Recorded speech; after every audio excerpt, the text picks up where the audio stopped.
And the queen, Merkada, spake unto King Solomon, saying, Blessed art thou, my lord, in that such wisdom and understanding have been given to thee.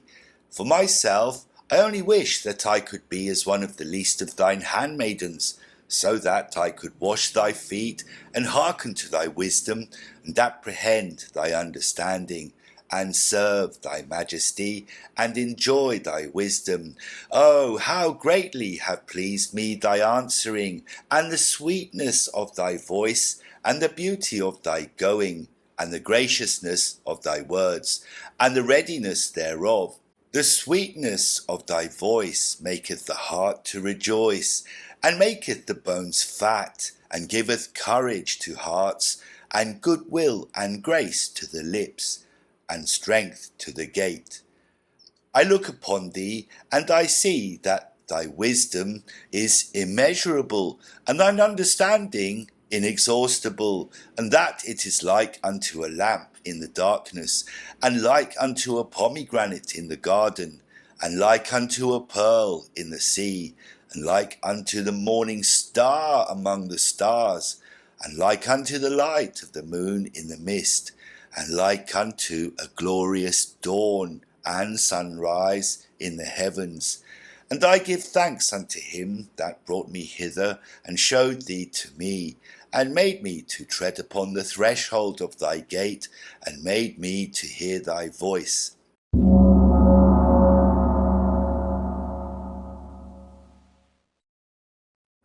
And King Solomon answered and said unto her, Wisdom and understanding spring from thee, thyself.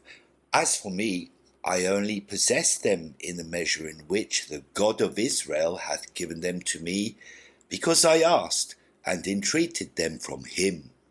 And thou, although thou dost not know the God of Israel, hast this wisdom, which thou hast made to grow in thine heart, and it hath made thee come to see me, the vassal and slave of my God, and the building of his sanctuary, which I am establishing, and wherein I serve and move round about, my lady, the tabernacle of the law of the God of Israel, the holy and heavenly Zion.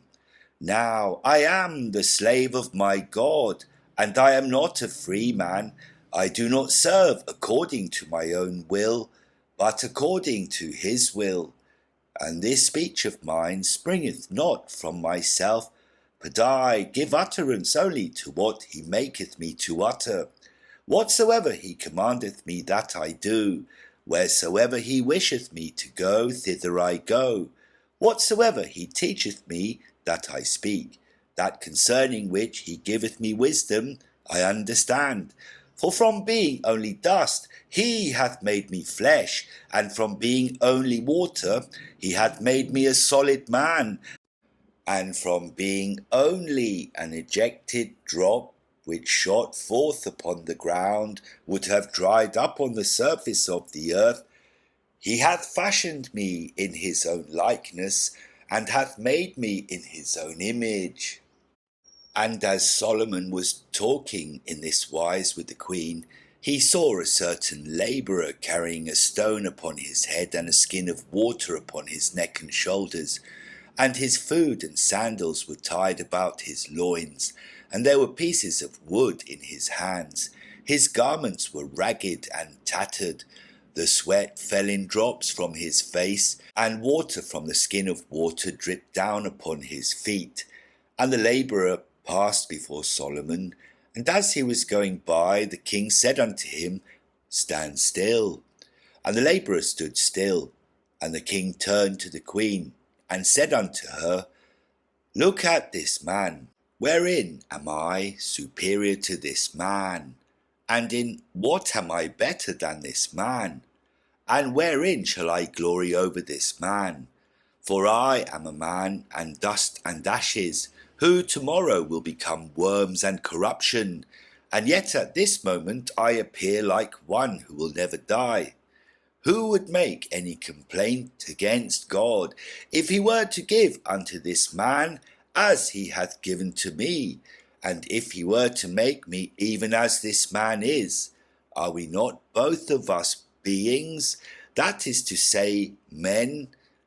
As is his death, so is my death, and as is his life, so is my life. Yet this man is stronger to work than I am, for God giveth power to those who are feeble, just as it pleaseth him to do so. And Solomon said unto the labourer, Get thee to thy work. And he spake further unto the queen, saying, What is the use of us, the children of men, if we do not exercise kindness and love upon the earth? Are we not all nothingness, mere grass of the field, which wherewith in its season and is burnt in the fire? On the earth we provide ourselves with dainty meats, and we wear costly apparel. But even whilst we are alive, we are stinking corruption. We provide ourselves with sweet scents and delicate unguents. But even whilst we are alive, we are dead in sin and in transgressions. Being wise, we become fools through disobedience and deeds of iniquity. Being held in honour, we become contemptible through magic and sorcery and the worship of idols. Now the man who is a being of honour, who is created in the image of God, if he doeth that which is good, becometh like God. But the man who is a thing of nothingness, if he committeth sin, becometh like unto the devil, the arrogant devil who refused to obey the commandment of his Creator. And all the arrogant among men walk in his way, and they shall be judged with him. And God loveth the lowly minded, and those who practice humility walk in his way, and they shall rejoice in his kingdom. Blessed is the man who knoweth wisdom, that is to say, compassion and the fear of God.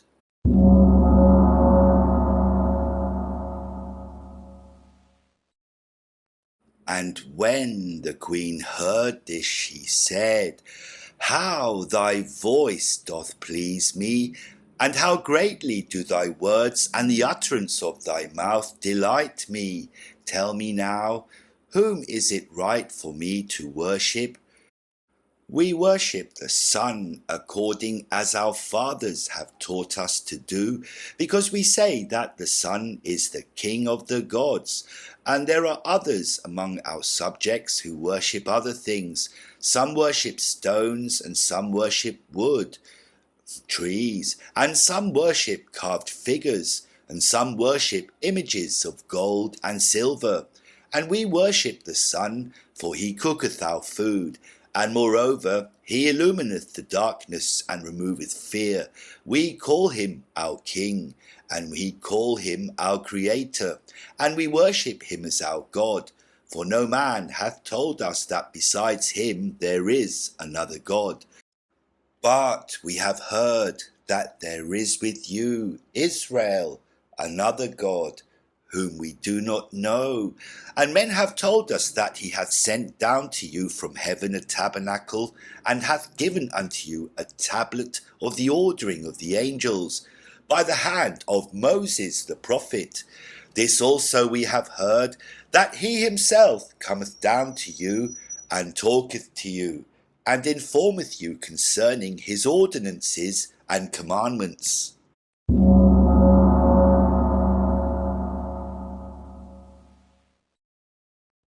And the king answered and said unto her, Verily it is right that men should worship God, who created the universe, the heavens and the earth, the sea and the dry land, the sun and the moon, the stars, and the brilliant bodies of the heavens, the trees and the stones, the beasts and the feathered fowl, the wild beasts and the crocodiles, the fish and the whales, the hippopotamuses and the water lizards, the lightnings and the crashes of thunder, the clouds and the thunders, and the good and the evil.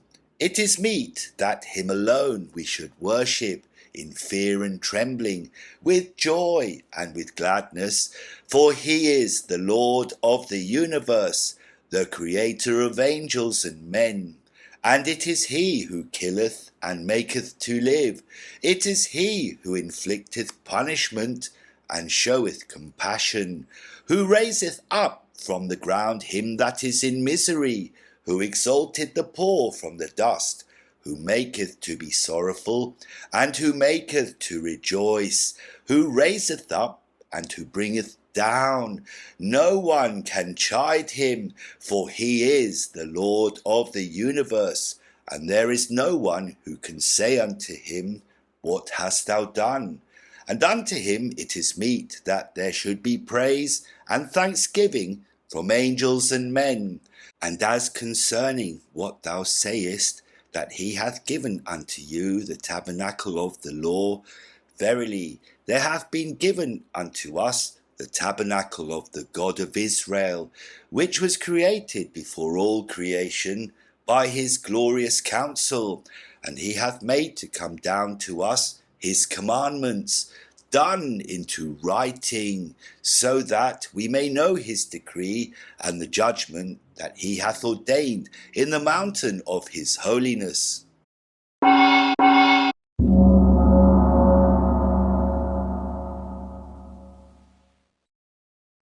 And the queen said, From this moment I will not worship the sun, but will worship the creator of the sun, the God of Israel. And that tabernacle of the God of Israel shall be unto me my lady, and unto my seed after me, and unto all my kingdoms that are under my dominion. And because of this I have found favour before thee, and before the God of Israel my Creator, who hath brought me unto thee, and hath made me to hear thy voice, and hath shown me thy face, and hath made me to understand thy commandment. Then she returned to her house.